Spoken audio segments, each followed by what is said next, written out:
Narito pa rin po yung CV Quick Response Team sa isa sa mga evacuation center para sa mga estudyante naman na naapektuhan sa Mindanao State University at yung pong mga classroom dito na maayos naman po, nakikita natin na nasa maayos na kondisyon ang pansamantala nilang tutuluyan hanggat may kaguluhan, lalo po yung mga nakatira pa sa ibang mga probinsya at dito lamang sa MSU sa Marawi nag-aaral. Kasama po natin ngayon dito si Yvonne Bertico, isa sa mga evacuee dito. Yvonne, kumusta ba ang kalagayan niyo dito sa evacuation center? So far, okay naman po yung kalagayan po namin dito. Pagkadating po namin, pinakain po kami agad. Binigyan po kami ng toiletries at pinaligo. Tsaka pinag-rest po. Mabuti, ano, kasi yung may mga kasamahan pa kayong estudyante na hanggang ngayon nandun pa rin, naghihintay ng pagkain. Buti yung grupo nyo ay nailikas na maayos, ano? Opo, kasi na may... luckily po may nagpadala po ng ano tawag nito, yung sasakyan po, yung College of Public Administration Affairs din. Yun po na, dun po kami nakasakay, tapos na sadly lang po na may iba pa po na ano pa dun kasi konti lang po yung nakakapasok po sa university. Kamo, galing ka pa Agusan del Sur at nakausap mo na ba yung mga magulang? Sigurado ako nag-aalala sila para sa'yo. Ay, opo, so far kakatawag lang po ng mama ko tapos na palagi naman po akong ina-update ng ate ko po. Yung batch mo, yung mga kaibigan mo, ilan ba kayo dito muna? So far, yung kasama ko po na nagpunta dito is 53 po kami lahat. And as of now, ngayon, yung iba po nandun pa po talaga. Tapos nag-aalala po kami kung ano po yung nangyayari sa kanila doon kasi wala din po kaming balita. Kasi kanina galing ako doon, as of mga siguro 4 ng hapon, hintay nila talaga pagkain. Pero yung pagkain, pagbaba namin ng Iligan, nakasalubong namin yung truck ng DSWD na magdadala doon ng pagkain. So, siguro paakyat pa lang yung truck ng Marawi sa mga oras na to. Ay, oo nga po. Sana nga po talaga kasi kaninang umaga po before po kami umalis, hindi pa po kami nakakain ng paagahan at saka pananghalian po. So, tas nung nag-aalala po kami kasi nung pag-alis po namin dun din po nag-start yung putukan. So, sige, at ingat kayo dito. No? Kausapin lang natin ibang mga guro dito sa... Salamat. Thank you po. Thank you, Yvonne. Kasama din po natin ngayon dito sina Dr. Christine Ortega at Dr.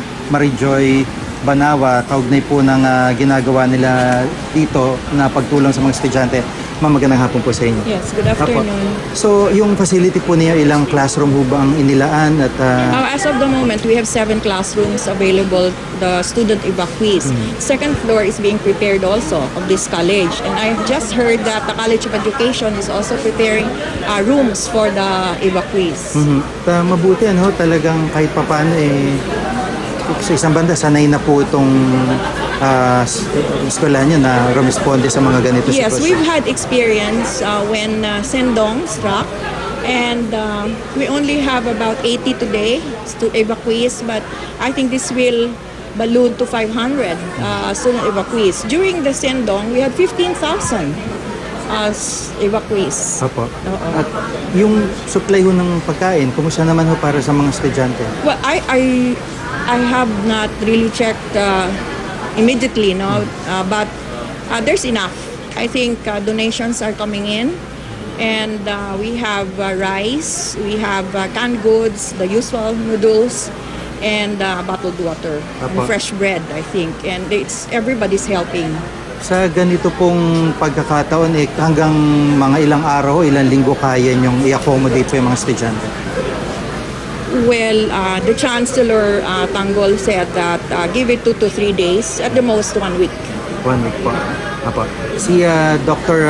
Banawa po ay kausapin. Salamat po, ma'am. Thank you. Si Dr. Banawa po. Ma'am, dito sa mga estudyante, no, hindi pa talaga parang fix yung bilang nila kasi may kanina 300, may 500. Hindi pa talaga. Nag-uuwian pa parang... Ngayon may hinihintay kami na darating. Opo. Sa ngayon, naipasok na sila sa mga classrooms, inayos na namin, may contingency plan na kami sa isang college na kung sakasakali na mapuno na ito lahat, then they will be accommodated doon sa isang college. Kasi dito sa CAS and then sa CBAA ang next. So, as to the exact number na darating, yan ang isa na problema namin dahil ako, for me, na kami ang nag-facilitate dito as much as possible, alam namin kung ilan ang darating dahil yung food. Ngayon, nag-prepare kami ng food para sa dinner nila. And then when in fact may darating na 30, sabi ng guardhouse. So, yun lang. Anyway, kakayanin namin kasi gusto naming tumulong. Isang MSU lang kami. Bilang Panghuli, ma'am, ano yung gusto niyo panawagan sa mga kababayan natin na nais magpaabot ng tulong para sa mga estudyante na naririto po? Sa mga may malambot na puso, yung mga mapagbigay na mga individual, pwede kayong tumulong para sa mga estudyante kasi ang mga estudyante na ito gusto nilang umuwi sa kanilang mga tahanan. Ang mga probinsya nila ay dito sa Agusan, Surigao. Ngayon lang may kausap ako na dalawa na nakiusap na hihingi sila ng pamasahe. So, sa abot ng makakaya namin, kahit kulang-kulang yung funds namin, bibigyan talaga namin dahil alam namin na may mga magulang na naghihintay sa kanila. So, kung mag-trust sila sa amin,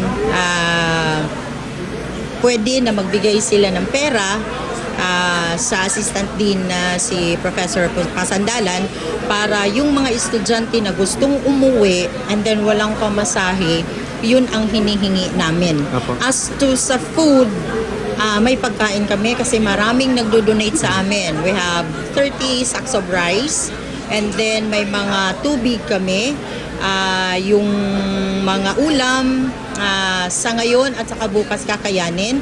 May mga organizations na gustong magpaabot ng tulong na handa naman kaming tumulong. Pero sa ngayon, ang alam ko, kulang kami sa ibibigay na pamasahe ng mga estudyante. Yun ang hiling nila. As far as Surigao, yung kanina nakausap ko bago ako pumunta dito, kailangan niya ng 750 pesos para makarating sa Surigao.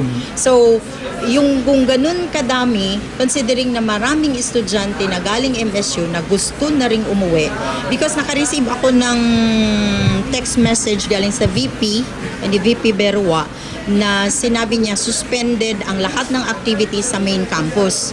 The best option is to go home for them to be with their family. So, gusto ng mga estudyante, pero ang isang problema is wala silang pera, wala silang pamasahe. So, kung sino man yung may malaki na puso na gustong tumulong, pwede kayong magpaabot ng tulong ninyo kung maaari para masolusyonan natin yung problema ng mga estudyante sa pamasahe. Yun ay wini-welcome talaga at pinasasalamatan namin ng malaki. Opo. Maraming salamat po sa pagkakataon. Walang anuman. Salamat din sa tulong. Salamat po, ma'am. Si Dr. Marijoy Banawa, ang isa po sa mga dean dito po sa eskwelahan kung saan nagsisilbi ng mga evacuation center.